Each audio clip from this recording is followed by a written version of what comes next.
Buenos días, chicos. Hola maestra, buenos días. Hola, buenos días. Buenos días. Buenos días. Les voy a pedir un favor. En el chat les voy a pedir que anoten su primer nombre con su apellido, por favor. Buenos días. Buenos días. Se ve loco ese color. Buenos días, maestra. No Buenos entendí la días. indicación. Buenos días, chicos. Buenos días. Buenos días. Buenos días. Buenos días. Buenos días, chicos. Si me pueden anotar entonces en el chat su primer nombre y su apellido, por favor.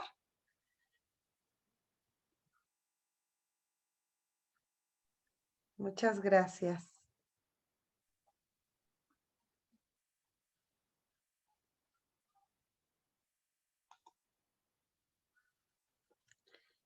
Gracias.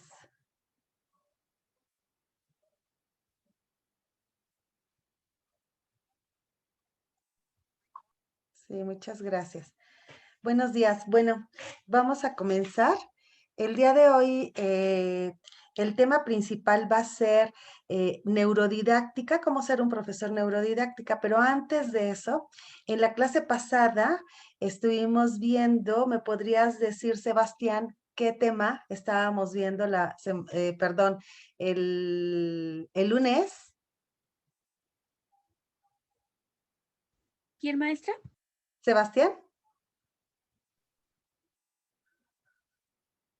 ¿No se escucha tu audio? No, nada. Que estaba hablando con mi hermana, perdón.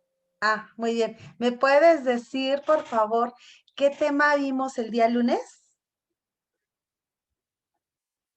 ¿Te acuerdas? Acuérdate, la materia es estrategias didácticas y vimos un tema en donde tuviste que hacer un test, que por cierto les agradezco a las personas que ya lo subieron. Me faltan personitas y sí es importante que me lo suban, por favor, el test. Disculpe, Mata, que no me acuerdo. Ah, muy bien. A ver, Adela, ¿me puedes decir qué tema, por favor? Sí, maestra, estábamos viendo las relaciones interpersonales. Exactamente, las relaciones interpersonales. Muchas gracias. Mónica, ¿me puedes decir qué importancia tiene este tema para ser pedagogo? ¿Un buen pedagogo?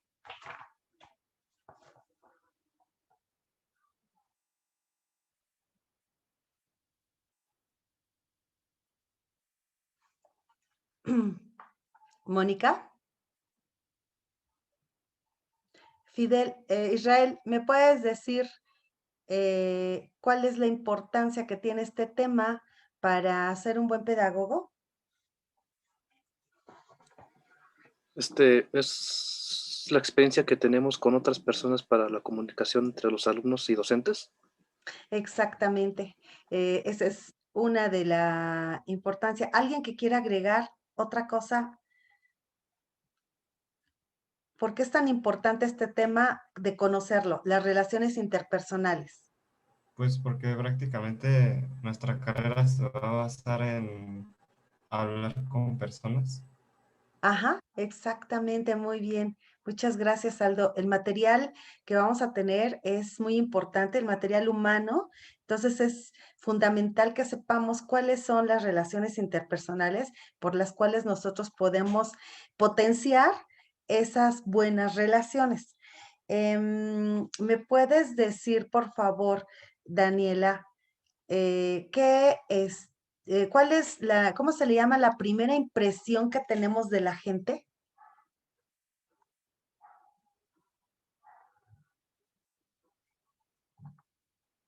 Daniela, ¿me puedes decir cuál es la primera impresión? Les voy a pedir, chicos, que abran sus cámaras. Aldo, ¿tú mismo te acuerdas? ¿Cuál es la primera impresión? O sea, ¿de qué trataba, maestra? ¿Cómo se le llama a la primera impresión que tenemos de la persona? Ay, eso sí no me acuerdo. Me ¿Le parece puedes? que es la percepción. Muy bien, Ángeles, muchas gracias. Es la percepción. La primera impresión que tenemos es la percepción. ¿Cómo se le llama, Cintia, cuando vemos de lo particular a lo general de la persona? ¿Cómo se le llama a esas relaciones interpersonales? Que vemos los detalles primero de la persona de manera simple y no vemos realmente lo interno y demás. Únicamente vemos de lo particular y vemos a lo general. ¿Cómo se le llama a esa parte de las relaciones interpersonales? La primera imagen, algo así. ¿Por ahí vas? ¿La Ajá. primera impresión? La primera impresión, pero va unida con otra que habíamos tratado. ¿La simplificación? Exactamente, muy bien, Amairani. La simplificación, esa es la parte en donde vemos nosotros de lo particular a lo general. Y en esta parte de las relaciones interpersonales hay varios estilos. ¿Te acuerdas cuál es el primero, Rosy? ¿O te acuerdas de alguno de ellos? De algunas formas de ser de las gentes, de las personas. No, maestra. No. ¿Me puedes ayudar, por favor, Alondra? ¿Te acuerdas? En donde decíamos que, bueno, únicamente pensaba en conflictuar siempre la situación, a veces sonaba en un tono amenazante, esa era su forma de relacionarse. ¿Cómo se llamaba ese estilo? ¿Te acuerdas? ¿Estilo qué? Yo le digo, A ver, Aldo. ¿Estilo agresivo? Muy ya bien, no. muy bien, muy bien, estilo agresivo. Adriana, ¿cuál es el que puede decir realmente lo que piensa, pero de una manera respetuosa, en donde genera realmente soluciones? ¿Cómo se le llama a ese estilo? Tu micrófono, por favor. Perdón, ¿el respetuoso? Ajá, pero ¿cómo se le llama? ¿Pasivo? ¿No? ¿El asertivo? Muy bien, ajá, exactamente, el asertivo. Cuando tiene un estilo asertivo en donde puede negociar, en donde puede trabajar realmente en equipo y demás. ¿Cómo se le llama, o cómo es, mejor dicho, alguien que me quiera decir de ustedes, el pasivo? ¿Cómo es el pasivo? Yo. Ese estilo.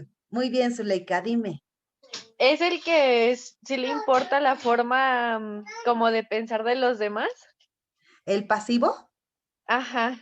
No, No, acuérdate, que pasivo. hace, o sea, como que se deja guiar por lo que las otras personas dicen.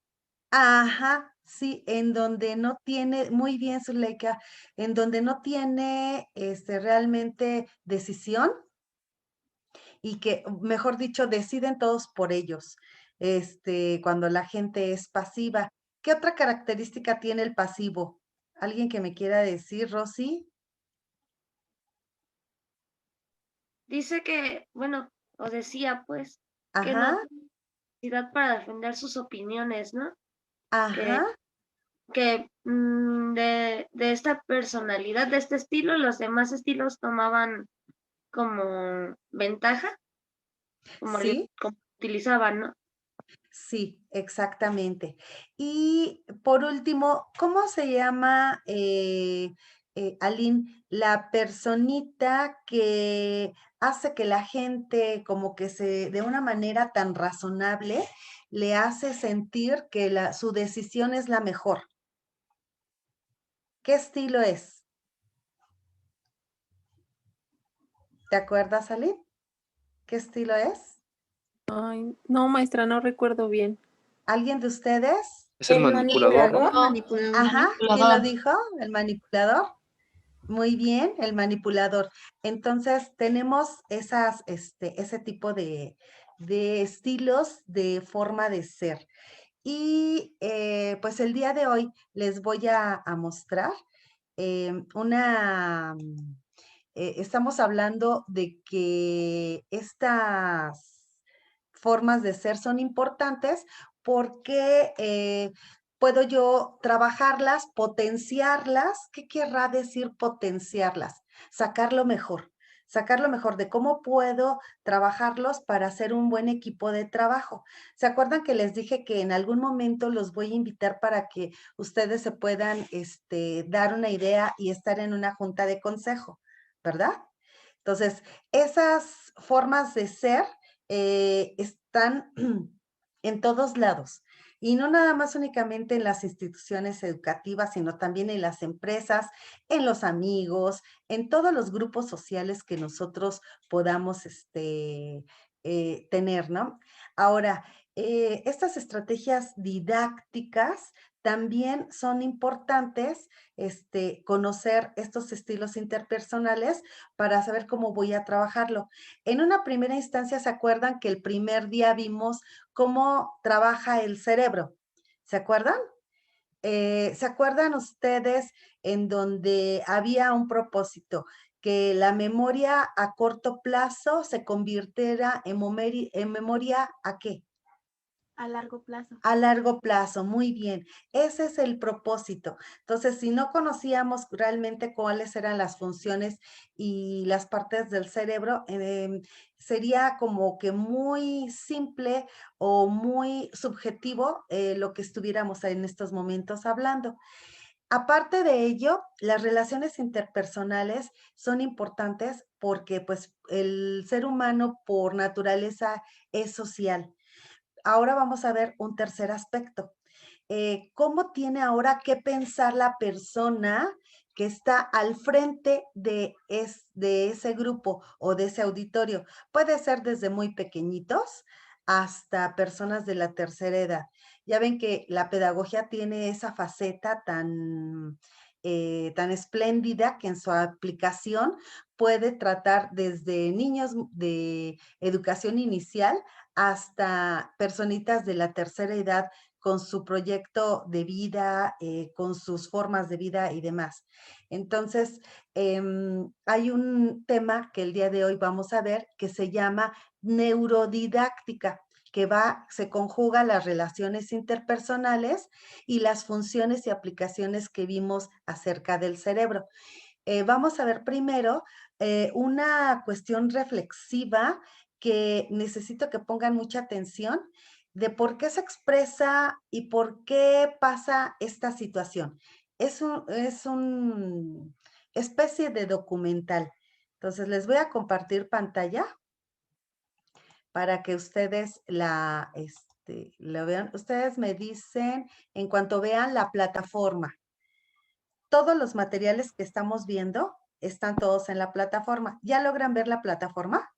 Sí. Sí. Sí, Muy bien. Ahora les voy a poner un video que necesito que lo escuchen. Prueba los calendarios online de trabajos y proyectos. A diferencia de los calendarios clásicos, los de Wrike están directamente conectados a proyectos y tareas.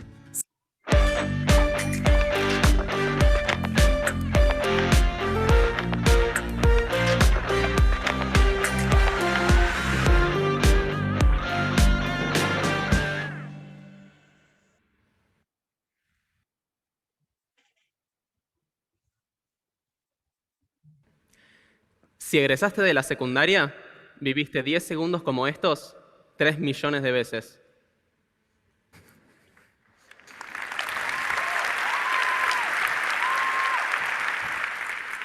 A los 15 años dibujé esto en la pared de mi habitación.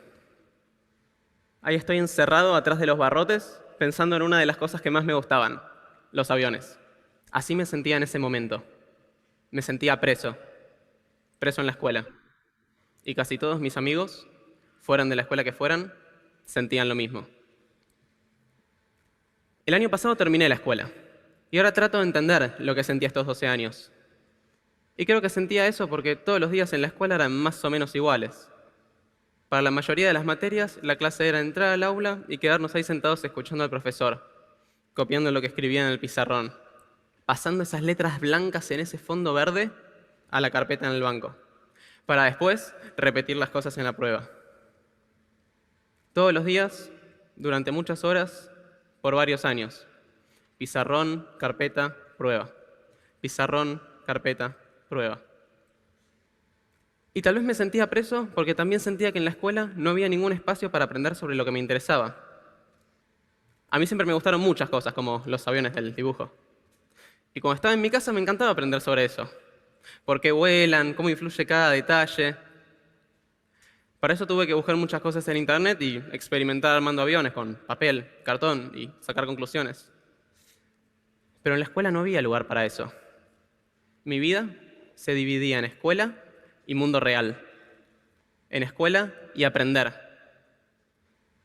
Y a varios de mis amigos les pasaba lo mismo. A la que le gustaba la música y tocar la guitarra, al que le gustaba dibujar historietas y crear personajes.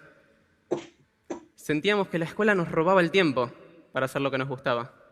Cuando estábamos en la escuela, lo único que queríamos era que suene el timbre para que sea la hora de irnos. Pero cuando salíamos, casi siempre estábamos cansados, apagados. Estábamos zombies, con ganas de no hacer nada más que ver la tele o boludear con el celu.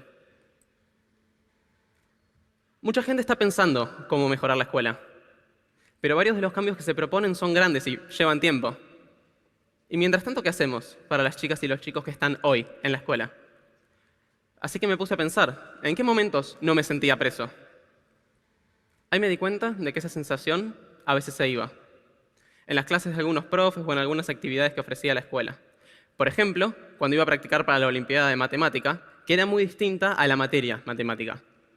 Mucha gente cree que hay algunas materias que son acordarse cosas de memoria, como historia. Pero no. Hoy todas las materias son acordarse cosas de memoria. Hasta matemática. A mí no me gustaba nada la materia matemática. Es más, me iba bastante mal, alguna vez me la llevé. En la materia matemática hacíamos cosas como estas. Todo esto se resolvía siempre igual, recitando. Más por menos es menos. Menos por menos es... Lo que está sumando pasa restando, lo que está multiplicando pasa... Y para aprender a hacer estos ejercicios, había que hacer varios hasta acordarse el procedimiento.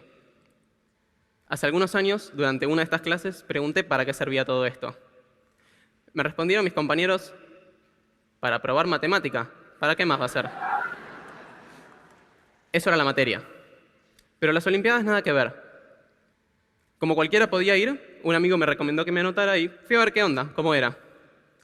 Lo que encontré era algo muy distinto a lo que me esperaba. No había que hallar X. No había que hacer nada mecánicamente. Había que pensar. Acertijos. Les cuento uno. Este es uno de los primeros que vi de este estilo, me encanta. Tenemos 9 monedas idénticas que pesan todas lo mismo, salvo una que no sabemos cuál es, que es un poco más pesada, pero levantándola ni se nota. También tenemos una balanza de esas de platos que podemos usar para poner todas las monedas que queremos y nos dice qué lado pesa más, o si pesan lo mismo. ¿Cómo hacer para encontrar cuál es esa moneda más pesada? Usando la balanza solo 2 veces. Para resolver estos acertijos había que ir probando distintos caminos, fallar, usar la creatividad y compartir ideas con otros, como pasa en la vida real. Y ahí aprendíamos matemática, pero no de memoria, sino aprendiendo a pensar. Cada tanto, mis amigos me pedían alguno de estos acertijos para pensarlo, para ver cómo eran. A mí me gustaba darles alguno como este de las monedas y la balanza. Pero lo que les pasaba a ellos era lo mismo que me pasó a mí la primera vez que lo escuché. No sé. Nunca vi esto en la escuela. No sé cómo se resuelve. Ahí fue cuando me terminé de dar cuenta de que la escuela nos acostumbra a que si no vimos cómo resolver algo puntual, entonces no lo podemos resolver. Y no tenemos nada para hacer más que rendirnos. Yo creo que la vida real así no funciona. También había momentos en los que me sentía libre en las clases. Me acordé de esos profes que hacían cosas distintas, que salían del pizarrón, carpeta, prueba. Como cuando en historia teníamos debates. Elegíamos un hecho histórico, a una mitad de la clase le tocaba apoyarlo y a la otra mitad estar en contra.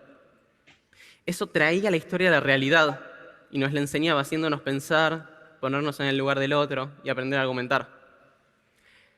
También me sentía libre cuando dentro de la escuela podía elegir hacer las cosas que me gustaban. Yo tuve la suerte de que en mi escuela nos ayudaran a prepararnos para las Olimpiadas, o dieran algún que otro taller optativo, como el de astronomía. Una vez nos pidieron que poniendo palitos al sol y midiendo sus sombras, calculáramos nosotros mismos el diámetro de la Tierra. Pero en la escuela, muy pocas veces hay espacio para elegir. En estos 12 años tuve que leer un montón de libros, pero de todos esos ninguno lo elegí yo. Y eso pasa en las demás materias también. Los chicos casi nunca elegimos sobre qué aprender. ¿Qué habría pasado si hubiese podido elegir algunos de los libros que leí? ¿Y si hubiese tenido un espacio para aprender sobre algún tema que eligiera yo?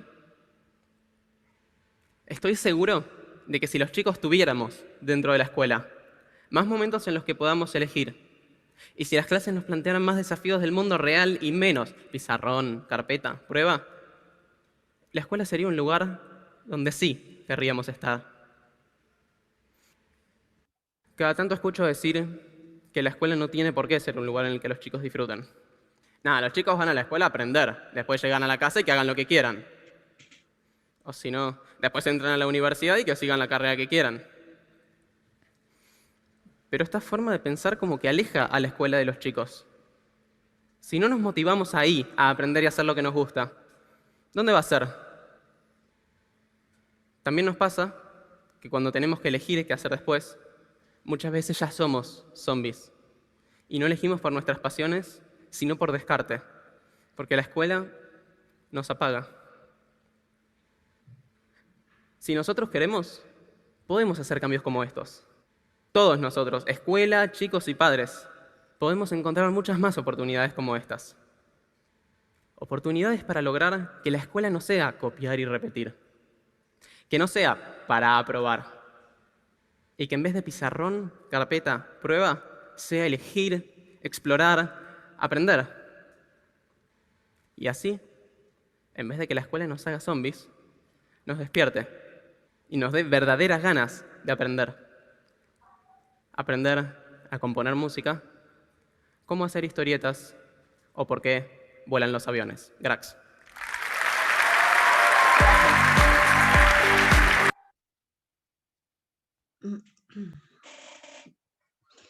¿Qué les pareció el video?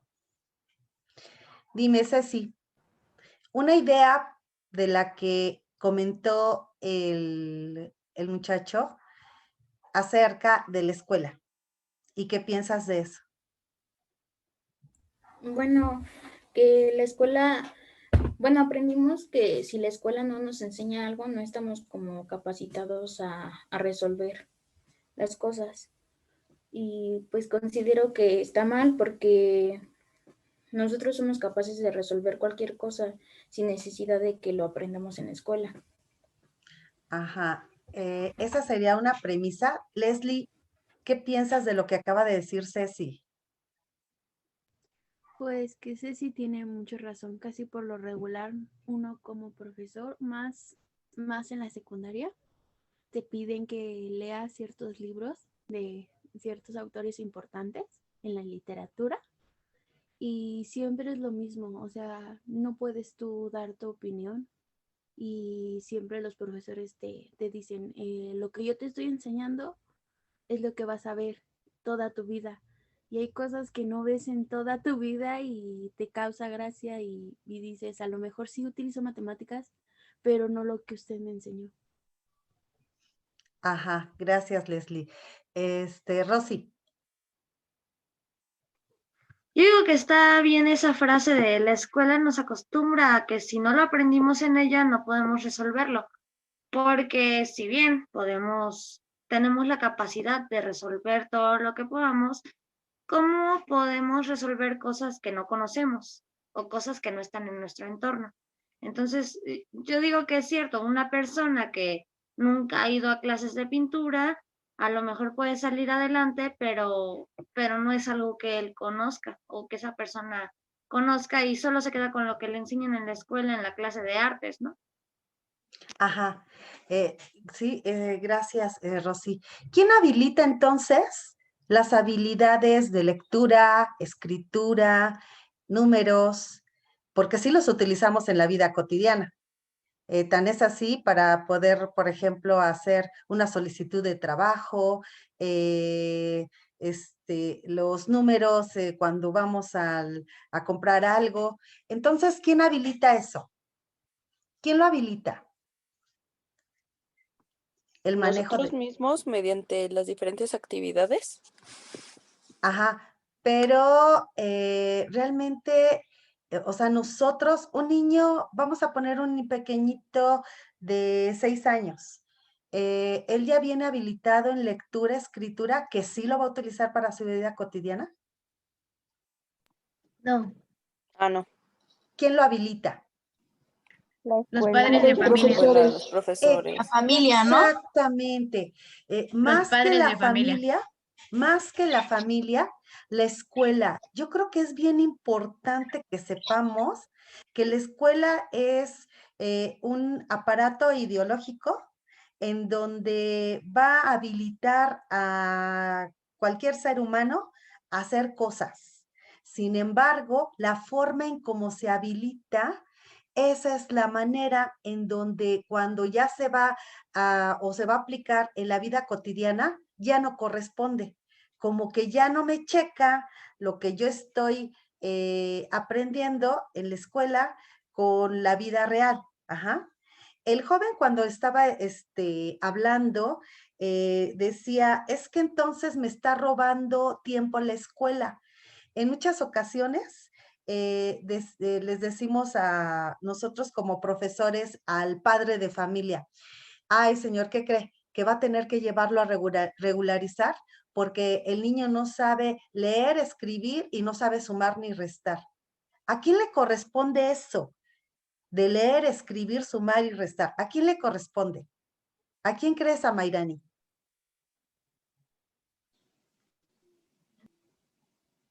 ¿Al alumno? Al alumno y a los padres y a los maestros. Fíjense que el alumno es el menos. Él es nuestro material. Él es al que tenemos que habilitarlo. El padre de familia es como que la parte que nos va a ayudar a complementar. Sin embargo, la escuela está obligada, una de sus funciones, a habilitar a ese ser humano en varios aspectos, en la parte académica, en la parte social y en muchas ocasiones hasta en la parte actitudinal. Entonces, es bien importante como pedagogos que sepamos que la escuela tiene una tarea, habilitar a ese ser humano, pero también para la vida cotidiana. Entonces, si yo no tengo esos conocimientos y poderlos aplicar, no puedo empatarlo con mi vida cotidiana. Porque luego decimos que las personitas, ya ven que hay niñitos que están ayudándole a sus papás en el mercado, en el tianguis, y que le pedimos 1 kilo o 1/4 de limón, y nos sabe dar, y sabe poner la balanza, y sabe poner 1/4 de limón.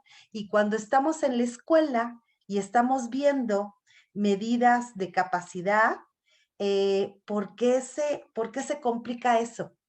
¿Por qué crees, Monse? ¿A qué se deberá? Porque ese niñito que trabajando con su papá lo puede hacer y en la escuela se está dando el conocimiento académico y no lo puede aplicar en la vida cotidiana esas personitas? Yo creo que porque no lo llevamos a la práctica, ¿no? O sea, muchas veces a lo mejor nada más lo vemos en la escuela y lo vemos como un tema más que estamos aprendiendo, pero como no lo llevamos a práctica diariamente o de vez en cuando, pero lo practicamos, como que se nos dificulta entender ese tema, terminarlo de entender al 100 hasta que ya tú empiezas a practicarlo y empiezas a desarrollarlo más, es como totalmente terminas de entenderlo y de comprenderlo. Fíjense bien que acabas de tocar algo bien importante y Rosy que acaba de anotar. El entorno el ambiente que nosotros pongamos en ese conocimiento, podemos habilitar a la persona. Si no ponemos un entorno, no hay manera de poder habilitar a la persona. ¿Cómo ese entorno? ¿Cómo ese ambiente? Si estoy viendo un tema de, como lo que decía el joven, el muchacho, la historia, y entonces nada más comienzo a platicar y demás, sin haber tocado ninguno de los materiales, ninguna estrategia, no sé, hasta una escenificación, algo que pueda impactar a la persona para poder atraerla y poder tener, no tan fresco, porque todos tenemos como siempre en el conocimiento, siempre tenemos una curva, la llamada curva de Gauss, en donde tenemos primero el conocimiento, está arriba, pero vuelve a bajar, es decir, hay una especie de olvido. Sin embargo, ese conocimiento está archivado, si realmente se habilitó, si realmente se habilitó. Por eso es tan importante que la escuela juegue el papel de poder habilitar a la persona para esa vida cotidiana. En un pedagogo, si nosotros no los lleváramos, por ejemplo, a la práctica, que en muchas ocasiones pasa así, que únicamente se trabaja pura teoría y de repente llegan ustedes a una escuela y les dicen, oye, hazme tu planeación y necesito con proyectos, pero que me desarrolles todas las actividades bajo la metodología de proyectos. Y de repente ustedes empiezan como que a preguntar, oye, y empiezo a investigar, supuestamente esto ya se había visto en la carrera, por ejemplo, ¿no? En didáctica, y también parte de acá de estrategias didácticas. ¿Y por qué no lo puedo desarrollar cuando me lo están pidiendo? Ajá. Es porque no los habilitamos, es porque el docente tiene la obligación, para eso están, para poder habilitar a ese ser humano. Y de distintas maneras, ¿eh? Ser desde un monitor, desde ser alguien que esté acompañando ese aprendizaje, hasta el que esté totalmente dentro de ese aprendizaje con los alumnos. Cuando no pasa eso, es porque no los estoy habilitando. Y entonces, yo como docente, mis estrategias didácticas no están sirviendo para poder habilitar a esa persona. ¿Sí me van entendiendo? Ahora el video comenta, bueno, cuando a mí me llevaron a la Olimpiada, estaba viendo exactamente las matemáticas, pero tenían otro matiz. ¿Qué matiz tenía la Olimpiada, Adriana? ¿Qué matiz tenía? En la escuela me enseñaron problemas. Ajá, me enseñaron a resolver problemas, suma, resta, multiplicación, división y dependiendo del nivel, hasta con ecuaciones. Pero, ¿qué pasaba en la Olimpiada? En la Olimpiada, ¿qué les pusieron a hacer? ¿Ejercicios mentales? Ajá, pero esos ejercicios mentales, muy bien, Adriana, tenían otro matiz, tenían el matiz del reto. Ajá. Y entonces, la competencia. Exactamente. Y entonces, al yo estar trabajando con ese reto, que en donde les pusieron las monedas, pero decían que había una moneda que pesaba más y que tenían que hacer únicamente 2 intentos en la balanza, entonces allí está el reto. Y aparte los pusieron a trabajar en equipo. Es decir, puedo compartir con la otra persona las habilidades de uno y de otro. Ajá. Por eso es tan importante el conocer estas estrategias didácticas, las cuales a partir de la siguiente semana vamos a entrar nosotros de lleno. Y entonces, eso tenemos que habilitar al docente para que pueda habilitar a esa personita que tiene enfrente. Y si yo no conozco su cognición, su desarrollo cognitivo de esta personita, de cómo va aprendiendo, si no conozco ese estilo de cómo aprende, si no conozco esas relaciones interpersonales que hay en el grupo, entonces me están fallando herramientas para poder habilitar a estas personitas y precisamente poder potenciar lo que ellos ya traen y entonces hacerlos crecer. Y entonces, ¿cómo yo puedo? Dice aquí, es que no hay, hay escuelas en donde a mí no nos dejan elegir. Y sí es muy muy verdadero. Cuando nosotros planteamos varias situaciones, tenemos que dejar que la gente elija. Es cuando nosotros de repente, desde muy niños, en la familia nos dijeron, te vas a poner esto. No, este juguete te voy a comprar. El sabor de limón es el que te hace bien. El agua simple es el que te hace bien. Y nosotros los adultos elegimos y no dejamos que la gente aprenda a elegir. Y cuando ya le toca elegir, a la personita les decimos los adultos, no es posible que no sepas tomar una decisión. Pues, ¿cómo va a tomar esa decisión si jamás dejamos que ni en la escuela, ni en la familia, ni en sus grupos sociales tuviera la capacidad de elegir? Jamás los dejamos. Entonces, ¿cómo podemos elegir? Aquí sería la pregunta, bueno, entonces en la primaria, si el niño no quiere estudiar matemáticas, ¿hay que dejarlo?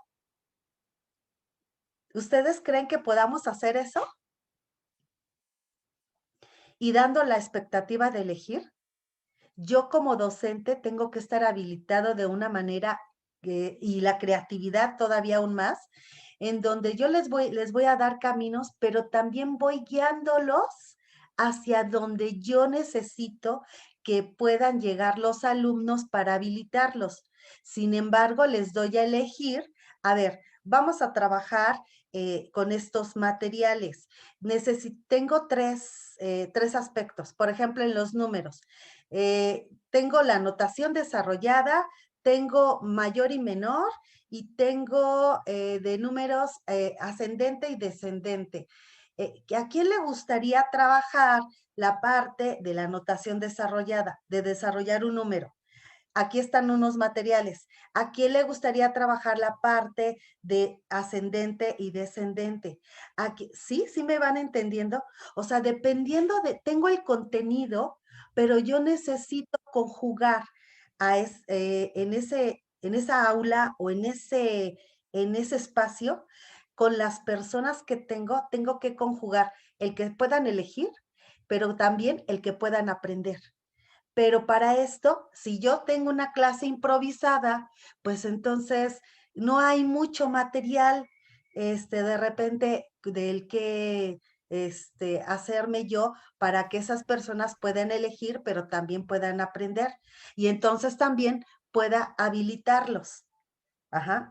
El documental que acaban de ver ustedes, él dice, bueno, si hubiera mayor espacios de poder elegir en donde no hubiera únicamente, siéntate, quédate calladito y demás. Y por ejemplo, cuando llegamos a educación media superior o educación básica, en secundaria o ya en universidad, de repente ya tenemos personitas muy calladitas, en donde no hay variedad de opiniones porque no los dejamos opinar. Ajá. Entonces, ahorita, en esta situación, cuando él maneja estas leyes de las ecuaciones, ¿quién me puede decir de ustedes cómo puedo yo habilitarlo para aprender? Tiene que aprender las ecuaciones porque cuando vaya en educación superior va a utilizarlas, porque cuando se estudia una ingeniería, estudia unas estadísticas, en donde en todos lados hay estadísticas, que las pueda manejar. Por ejemplo, falta un minuto. ¿Nos volvemos a conectar, chicos? Sí, por favor, perdón. Nos vamos a conectar. Gracias.